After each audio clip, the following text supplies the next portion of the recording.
जय हिंद दोस्तों। चलिए, मैं राजा आलम और मेरा यूट्यूब चैनल DR स्टडी 99 और आपका वेलकम है, स्वागत है। चलिए, इसके वीडियो में हम पहले वाले वीडियो में हमने बताया था सिंपल प्रेजेंट टेंस के बारे में। आज हम लोग देखेंगे उसका दूसरा भाग, प्रेजेंट कंटिन्यूअस टेंस। यानी क्या देखेंगे? प्रेजेंट कंटिन्यूअस टेंस के बारे में देखेंगे, ठीक है ना।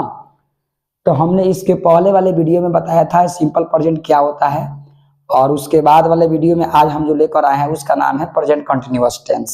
इसका उसका दूसरा अंग जो है, तो इसके वाला वीडियो में हमने बताया था। तो आज हम देखेंगे प्रेजेंट कंटिन्यूअस टेंस, ठीक है ना। उसका दूसरा भाग अगर नहीं देखे होंगे तो आप लोग जाकर हमारे पहले वाले वीडियो को देख सकते हैं। और छोटे बच्चे देख रहे हैं तो हमारे कोई कॉपी किताब लेकर बैठ जाए, कलम लेकर बैठे और खूब अच्छा से इसको समझे। रूल बाय रूल हम लिखवा देते हैं, ठीक है ना। तो कहा जाता है इसके एक लाइन हमको याद पड़ गया जी, सीढ़ियाँ उन्हें मुबारक हो जिन्हें सिर्फ छत तक जाना है। सीढ़ियाँ उन्हें मुबारक हो जिन्हें सिर्फ छत तक जाना है, आपकी मंजिल तो आसमान है, रास्ता आपको खुद बनाना है। ठीक है, चलिए दोस्तों, आज हम के वीडियो में देखेंगे प्रेजेंट कंटिन्यूअस टेंस, ठीक है। तो आज हम लोग देखेंगे प्रेजेंट कंटिन्यूअस टेंस। तो प्रेजेंट कंटिन्यूअस टेंस क्या होता है, ठीक है ना।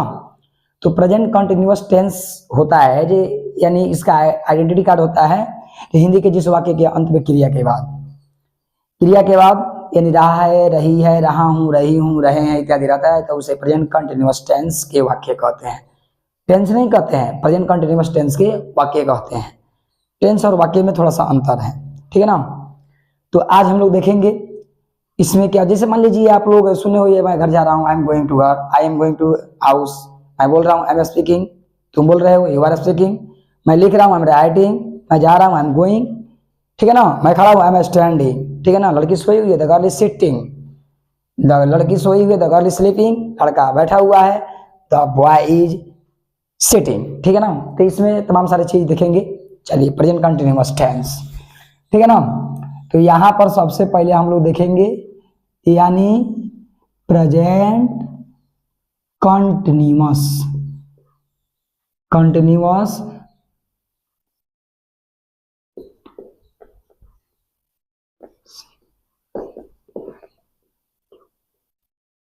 कंटिन्यूअस टेंस, ठीक है।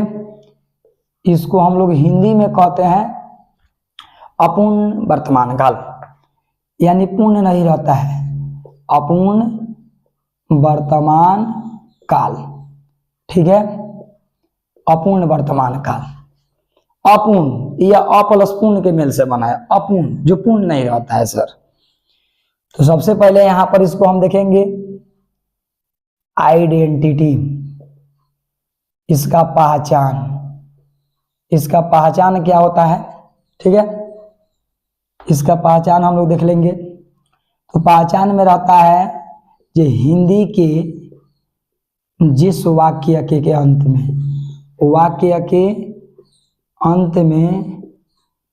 क्रिया के बाद रहा है,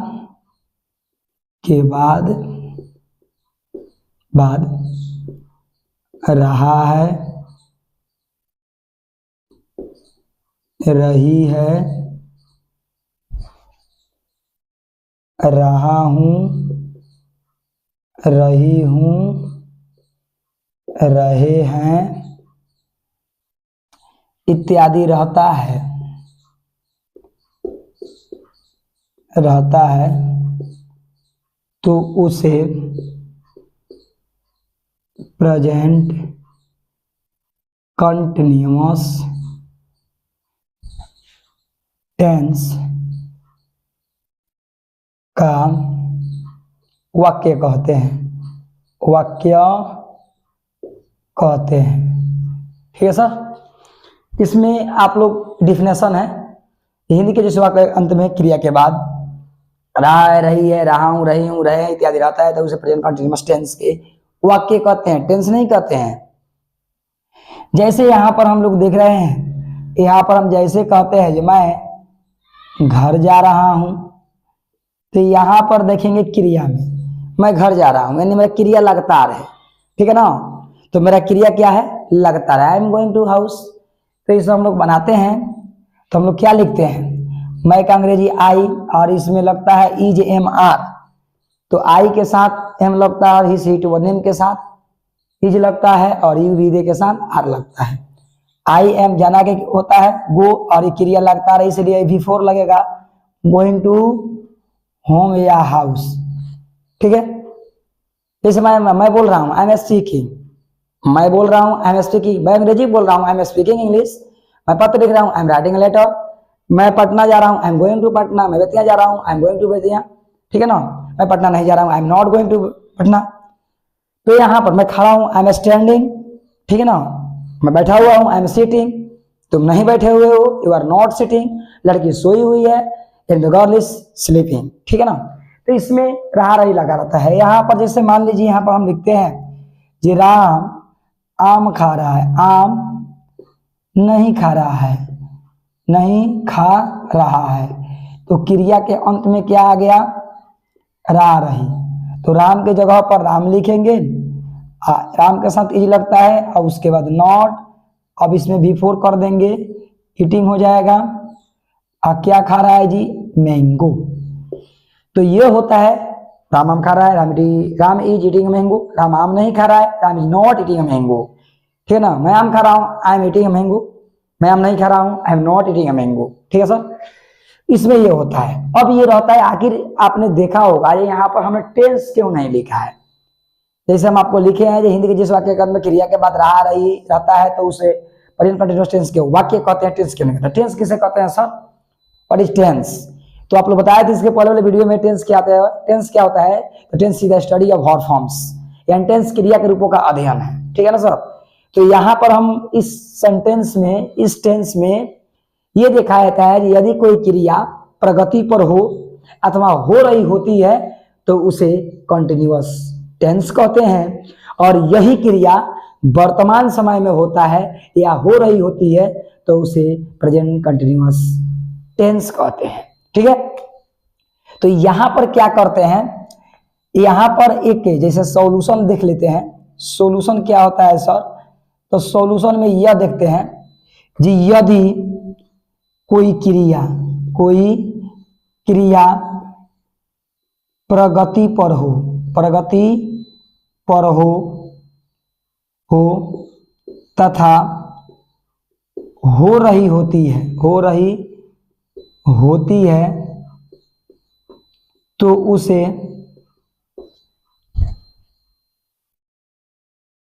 कंटिन्यूअस टेंस कहते हैं, कंटिन्यूअस टेंस कहते हैं। अथवा यही क्रिया वर्तमान समय में हो रही होती है तो उसे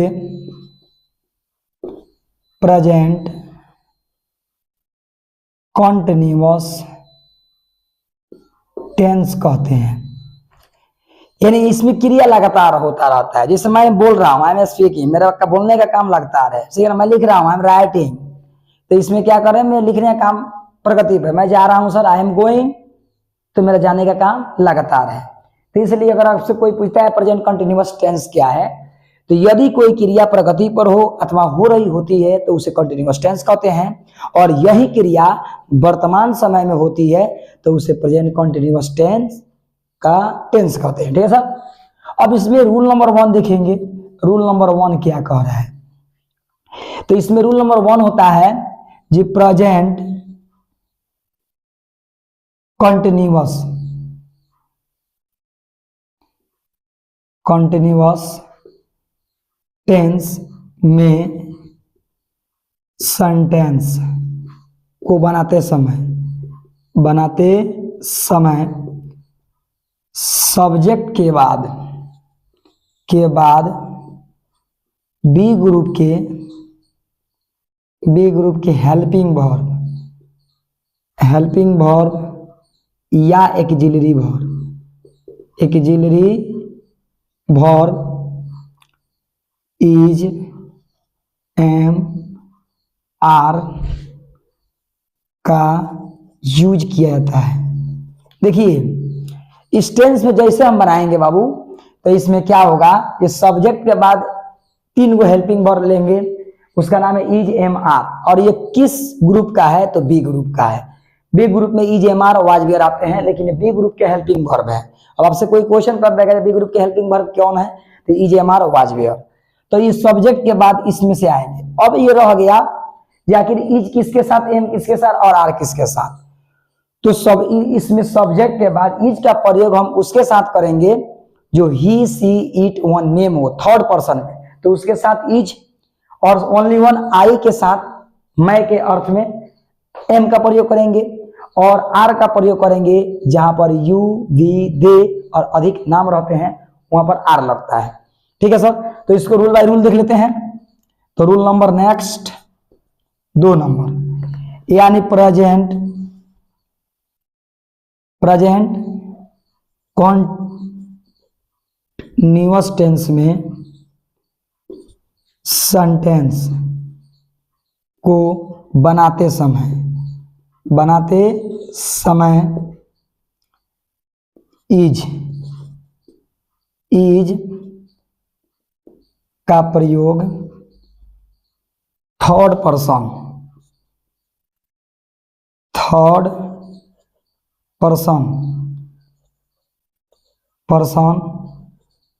सिंगुलर नंबर या singular subject he see it one name के साथ किया जाता है। इतना आसान रूल आपको शायद नहीं मिलेगा। अब आपसे क्वेश्चन कोई पूछ देगा ये ही सी इट वन नेम कौन से पर्सन है, थर्ड पर्सन है, कौन नंबर है भाई, सिंगुलर नंबर है, यानी ही सी इट, ये 4 इडियट के साथ, इडियट का मतलब बेवकूफ होता है, लेकिन ये 4 बेवकूफ के साथ इज का प्रयोग करते हैं। ही सी इट वन नेम, ही मतलब वह पुरुष के लिए, सी मतलब स्त्री के लिए, इट का मतलब छोटे छोटे जीव जंतु, और वन नेम मतलब दुनिया का कोई नाम, राम श्याम सीता गीता धर्मेंद्रा प्रेमचंद्रा सुरेंद्रा वीरेंद्रा महेंद्रा रविंद्रा, ठीक है ना, सुरेंद्रा, कोई भी हो। इसमें जैसे यहां पर हम लिखते हैं जो वह अंग्रेजी बोल रहा है, तो वह मतलब ही, यहां पर इज लग जाएगा, बोलना का अंग्रेजी होता है स्पीक, अब इसमें क्रिया में आईएनजी लग जाएंगे, इंग्लिश बोलेगा। ठीक है ना सर। अगर यहीं पर कह देते हैं जो वह गीत गा रही है, वह मतलब लड़की, सी इज, अब यहाँ पर गीत गाना का अंग्रेजी सिंग होता है, इसमें आईएनजी लग जाएंगे, सिंगिंग अ सॉन्ग। और वहीं पर कह देते हैं जो राम अंग्रेजी पढ़ रहा है, अंग्रेजी पढ़ रहा है, अब राम के जगह पर राम इज, पढ़ना का अंग्रेजी होता है रीड, इसमें रीडिंग कर देंगे, अब इंग्लिश पढ़ रहा है, कोई दिक्कत नहीं है। तो यहां पर देखिए सबके साथ इज के प्रयोग किया गया है। ठीक है ना, थर्ड पर्सन में ही सी इट वन नेम के साथ। तो आप लोग कह सकते हैं कि प्रेजेंट कंटीन्यूअस टेंस में सेंटेंस को बनाते समय इज का प्रयोग थर्ड पर्सन सिंगुलर नंबर या singular subject he see it one name 4 idiot के साथ, ही सी इट वन नेम के साथ किया जाता है। ओके, रूल नंबर नेक्स्ट देखेंगे। रूल नंबर यहाँ पर 3 होता है कि प्रेजेंट कॉन्टिन्यूअस टेंस में सेंटेंस को बनाते समय एम का प्रयोग, एम का use first person singular subject I के साथ किया जाता है। ठीक है, सिर्फ ओनली वन आई, ठीक है ना, एक और नाम है आई, कोनो ऐसा बाजार नहीं है जहां आई नहीं बोल पिटाई। ठीक है ना, इसीलिए इसको कहते हैं आई, लेकिन इस सब कर है भाई, ऐसा कोनो बाजार नहीं है जहाँ बिना लात खैले आए। देखिए यहाँ पर हम कहते हैं कि मैं अंग्रेजी पढ़ा रहा हूँ, अंग्रेजी पढ़ा रहा हूँ। मैं के अंग्रेजी आई के साथ एम लगता है। पढ़ाना का अंग्रेजी क्या होता है? पढ़ा रहा हूँ। पढ़ाना का अंग्रेजी होता है टीच, तो यह टीचिंग हो जाएगा। अंग्रेजी के अंग्रेजी लिख दीजिए। जैसे मान लीजिए हम कह रहे हैं मैं अंग्रेजी बोल रहा हूँ, आई एम स्पीकिंग इंग्लिश, मैं जा रहा हूँ, आई एम गोइंग, मैं नहीं जा रहा हूँ, आई एम नॉट गोइंग, मैं बोल रहा हूँ, आई एम स्पीकिंग, मैं गीत गा रहा हूँ, I am singing a song, मैं मंच पर गीत गा रहा हूँ, I am singing a song on the stage, ठीक है ना। मैं पटना में जा रहा हूँ, I am going to Patna, मैं पटना नहीं जा रहा हूँ, I am not going to Patna. मैं खड़ा हूँ, आई एम स्टैंडिंग, मैं सोया हुआ हूँ, आई एम स्लीपिंग, मैं बैठा हुआ, आई एम सिटिंग। तो यहाँ पर आई के साथ प्रयोग करते हैं। ओके बॉयस, कोई दिक्कत नहीं है सर, स्क्रीनशॉट लीजिए, इसके आगे देखते हैं। ले लिए? ओके, इसको थोड़ा सा मटका देते हैं। चलिए इसको मटकाए, आइए आगे देखते हैं।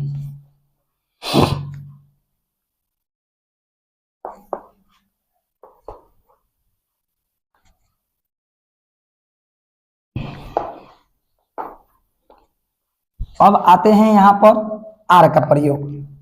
ठीक है सर, आर का प्रयोग देख लेते हैं। यहाँ पर आर देख लेते हैं, रूल नंबर नेक्स्ट। अब आर का प्रयोग कहाँ होता है? तो यहाँ पर लिखेंगे प्रेजेंट कंटिन्यूअस टेंस में सेंटेंस को बनाते समय आर का यूज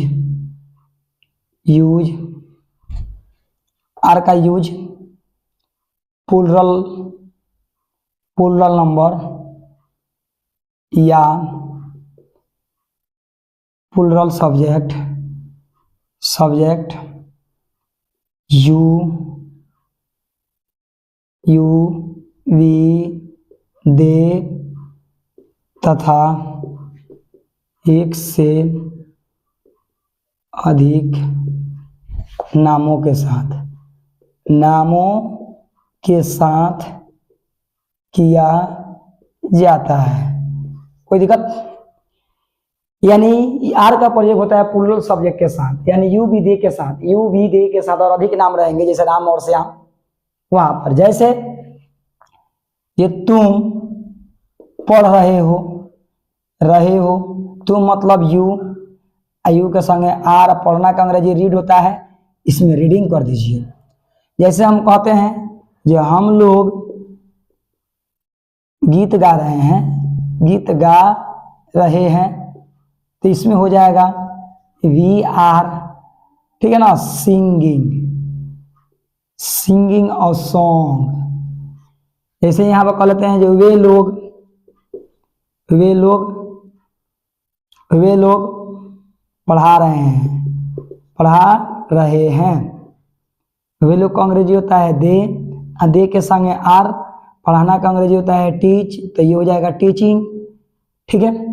और यहाँ पर जैसे हम कहते हैं राम और श्याम अंग्रेजी पढ़ रहे हैं, तो Ram and Shyam are reading English. जैसे दो का नाम रहेगा उसमें क्या हो जाएगा? आर हो जाएगा। इसमें आगे रूल देख लेते हैं। अभी इसमें हम लोग जान गए इज एम आर के बारे में। अब इसमें क्या होता है? ये प्रेजेंट कंटिन्यूअस टेंस में सेंटेंस को बनाते समय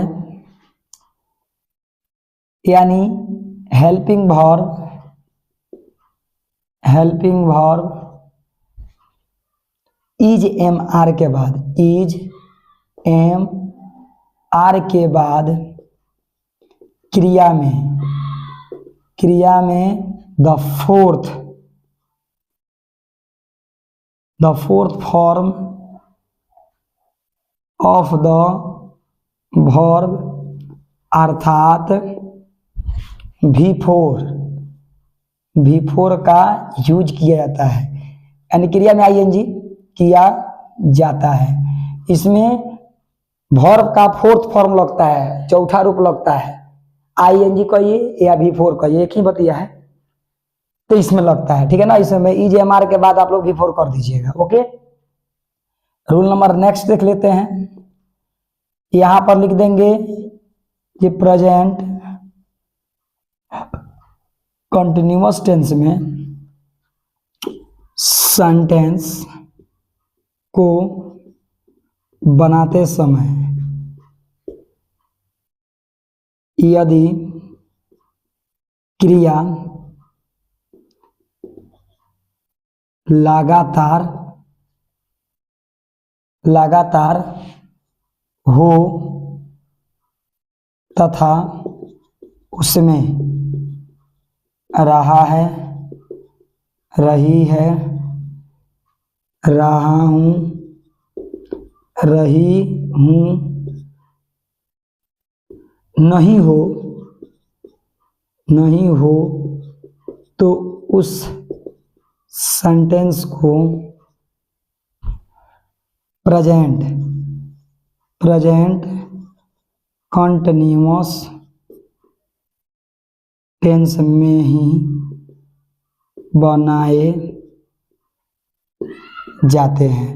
कुछ देखिए, कुछ ऐसे सेंटेंस आते हैं तो बच्चा तो रट लेता है, रहा है, रही है, रहा हूं, रही हूं, तो कंटिन्यूअस टेंस है। और कुछ ऐसे सेंटेंस आते हैं जो प्रगति पर रहता है क्रिया, लेकिन उसमें रहा रही नहीं रहता, फिर भी वह टेंस प्रेजेंट कंटिन्यूअस टेंस ही है। जैसे यहां पर हम लिखते हैं जो लड़की सोई हुई है, अब बताइए कोई सोता है? ऐसे सोता है? नहीं ना सोता है। तो इसमें लड़की सोई हुई है, यानी उसका सोने का काम लगातार है। लागता, आप सुने होइएगा, लागता ही कर दी दीवाना हो। तो यहाँ पर देखिए लड़की सोई हुई है, तो लड़की का सोने का काम लगातार है, तो यहाँ पर लिखेंगे द गर्ल इज स्लीपिंग। अब लड़का क्या कर देगा सर, ये समय का सिंपल प्रेजेंट टेंस है। यहाँ पर द गर्ल, ठीक है ना, स्लिप्स कर देगा। यहाँ पर सर वैसे नहीं होता है, यही क्रिया में कोई जरूरी नहीं है रहा रही रहेगा तो ये कंटिन्यूअस टेंस है, वो भी नहीं होगा। अगर यहाँ पर लिखते हैं कि मैं खड़ा हूं, आई एम स्टैंडिंग, मेरा खड़ा होने का काम लगातार है, ठीक है ना। तो यहाँ पर लिखेंगे आई एम स्टैंडिंग, ठीक है सर। लड़का बैठा हुआ है, द बॉय इज सिटिंग, ठीक है ना। मैं खड़ा हूं, आई एम स्टैंडिंग, मैं नहीं खड़ा हूं, आई एम नॉट स्टैंडिंग। लड़का सोया हुआ है, द बॉय इज स्लीपिंग, लड़की सोई हुई, लड़की नहीं सोई हुई है, the girl is not sleeping. तो कुछ ऐसे सेंटेंस है जिसमें रहा रही नहीं आता है। जैसे यहाँ पर हम कहते हैं ये लड़का बैठा हुआ है, ठीक है ना। तो लड़का मतलब द बॉय, और यहाँ पर इज, अब बैठना का अंग्रेजी होता है सीटिंग, ठीक है ना सर। तो कुछ जरूरी नहीं है जो इसमें रहा रही रहेगा तो यह कंटिन्यूअस है। जो दिखता है वह होता नहीं है, जो होता है वह दिखता नहीं है, इसको पहचानिए। रहा रही को छोड़िए। कहा जाता है कि थाता थी को प्रेजेंट करिए, थाता थी को पास्ट, गागागी को फ्यूचर करिए टेंस पर विजय परा, ठीक है। तो यहाँ पर ये होता है प्रेजेंट कंटिन्यूअस टेंस में नेगेटिव सेंटेंस अगर बनाते हैं तो उसमें ईजेएमआर के बाद नोट कर दीजिए, इसमें कोई दिक्कत नहीं है सर। ये प्रेजेंट कंटिन्यूअस में क्रिया लगातार रहता है, यानी लागता कदी दीवाना हो, ठीक है ना। तो यहाँ पर देखा बाबू, तो ये होते हैं। अब इसका ये यहाँ पर समाप्त होता है सर। तो इसका स्ट्रक्चर देख लेंगे। यहाँ पर द होता है द वेज ऑफ फॉर्मिंग, ठीक है ना। यहाँ पर लिखेंगे प्रेजेंट, यानी प्रेजेंट कॉन्टिन्यूअस टेंस, यानी प्रेजेंट कंटिन्यूअस टेंस के स्ट्रक्चर के बनाने के नियम या कानून। यस का मतलब होता है, यहां पर यस का मतलब होता है फॉर्मेटिव सेंटेंस, सकारात्मक वाक्य। लिखेंगे subject plus is am are plus V4 plus में ऑब्जेक्ट प्लस में अदर वर्ड, ठीक है। NS लिखेंगे नेगेटिव सेंटेंस, तो ये हो जाएगा subject plus is am are plus में नॉट प्लस में V4 प्लस में ऑब्जेक्ट प्लस में other word plus full stop. IS का मतलब होता है interrogative sentence. Is am are के बाहर निकाल दीजिए, is am are plus subject plus V4 plus में ऑब्जेक्ट प्लस में अदर वर्ड प्लस प्रश्नवाचक चिन्ह। ये होते हैं INS, ये होते हैं इज एम आर प्लस में सब्जेक्ट प्लस में नॉट प्लस में V4 प्लस में ऑब्जेक्ट प्लस में अदर वर्ड प्रश्नवाचक चिन्ह। अब WHO वर्ड देख लेते हैं, क्वेश्चन वर्ड। तो ये होते हैं इज एम आर, ठीक है ना, प्लस में सब्जेक्ट प्लस में V4 प्लस में ऑब्जेक्ट प्लस में अदर वर्ड प्लस में प्रश्नवाचक चिन्ह। अब WHO वर्ड निगेटिव देख लेते हैं, इसमें निगेटिव भी देख लेते हैं। तो ये होते हैं इज एम आर प्लस में सब्जेक्ट प्लस में नॉट प्लस में V4 प्लस में ऑब्जेक्ट प्लस में अदर वर्ड प्लस में प्रश्नवाचक चिन्ह। तो ये होते हैं स्ट्रक्चर, ठीक है ना सर। अगर स्ट्रक्चर से कोई पूछता है तो बता सकते subject plus is am are plus V4 plus subject plus other word, या तो subject plus is am are not plus V4 plus subject plus other word, या is am are plus subject plus is am are plus subject plus V4 plus subject plus other word, ठीक है ना। यानी is am are plus subject plus not plus V4 plus subject plus other word. ICW बनाएंगे 3 number लिख लेंगे, ऊपर से 3 number 1 2 3 IM3, ठीक है ना। ये 1 2 3 अब इसमें 3 नंबर लिख देंगे, ठीक है सर। यहाँ पर सर जैसे मान लीजिए यहाँ पर हम लिखते हैं जो मैं बोल रहा हूँ, मैं अंग्रेजी बोल रहा हूँ, मैं अंग्रेजी बोल रहा हूँ, ठीक है ना सर। तो इसको बनाएंगे तो आई एम स्पीकिंग, ठीक है ना sir, I am speaking English. अगर मान लीजिए से कोई कहता है अंग्रेजी बोल रहा हूँ, आई एम स्पीकिंग इंग्लिश, मैं अंग्रेजी नहीं बोल रहा हूँ, I am not speaking English, क्या मैं अंग्रेजी बोल रहा हूँ, तो एम आई स्पीकिंग इंग्लिश, क्या मैं अंग्रेजी नहीं बोल रहा हूँ, तो am I not speaking English, मैं अंग्रेजी क्यों बोल रहा हूँ, तो why am I speaking English, मैं क्यों नहीं अंग्रेजी बोल रहा हूँ, तो why am I not speaking English. तो इसका 5 को बना लेंगे इस स्ट्रक्चर पर, ठीक है सर। तो इस वीडियो में हमने प्रेजेंट कंटिन्यूअस टेंस के बारे में कुछ शानदार मौका के साथ भरपूर बमदार ऑफर के साथ देखे हैं रूल बाय रूल। और इसके पहले वाले वीडियो में सिंपल प्रेजेंट में आपको एक प्रोवर्ब दिए थे, शायद आप लोगों को याद नहीं होगा, हमको तो याद रहता है, हम टीचर, हमको हर चीज याद रहता है। उसमें दिए थे सर जो आपको हिंदी में कमेंट डालना है, लेकिन आप लोग डाले नहीं। उसका हिंदी अर्थ में दिए थे जे education is the most powerful weapons which you can use to change the world. यानी education is the most weapons which you can use to change the world. शिक्षा वह शक्तिशाली हथियार है जिसका प्रयोग करके उपयोग करके दुनिया को बदला जा सकता है। यानी इसीलिए कहा जाता है education is not preparation for life, education is life. शिक्षा जीवन जीने का तरीका नहीं है, शिक्षा ही जीवन है। अगर शिक्षा जीवन जीने का तरीका नहीं है सर, शिक्षा ही खुद जीवन है, ठीक है ना। Education is not preparation for life, education is life. Education जो है, शिक्षा जो है जीवन जीने का तरीका नहीं है, शिक्षा ही जीवन है। और education is the most powerful weapons which you can use to change the world. शिक्षा दुनिया का वह शक्तिशाली हथियार है जिसका प्रयोग करके उपयोग करके दुनिया को बदला जा सकता है। तो इसमें हम बता दिए इसका हिंदी अर्थ, शिक्षा जो है दुनिया का वह शक्तिशाली हथियार है जिसका उपयोग करके प्रयोग करके आप दुनिया को बदल सकते हैं। और आज के लिए मैं एक प्रोवर्ब और दे रहा हूं, इसका हिंदी अर्थ क्या होगा तो आप कमेंट में डालिएगा। उसका यही बताएंगे जो labour never goes in when, labour never goes in when, इसका हिंदी अर्थ क्या होगा आप हमारे कमेंट में डालेंगे। फिर इसके वीडियो लेकर नेक्स्ट इसके आगे वाले वीडियो लेकर हम आएंगे। आप लोग दिल थाम कर बैठे रहेंगे, फिर आपके सेवा में राजा आलम आता रहेगा और आप लोग देखते रहिए। अगर नए हैं तो हमारे चैनल को सब्सक्राइब कीजिए, थोड़ा आगे अपने दोस्तों तक शेयर कीजिए और आपका प्रेम और दुलार बना रहेगा सर, ठीक है सर। आज के लिए इतना ही, फिर मिलेंगे नेक्स्ट वीडियो में। जय हिंद, नमस्कार, प्रणाम।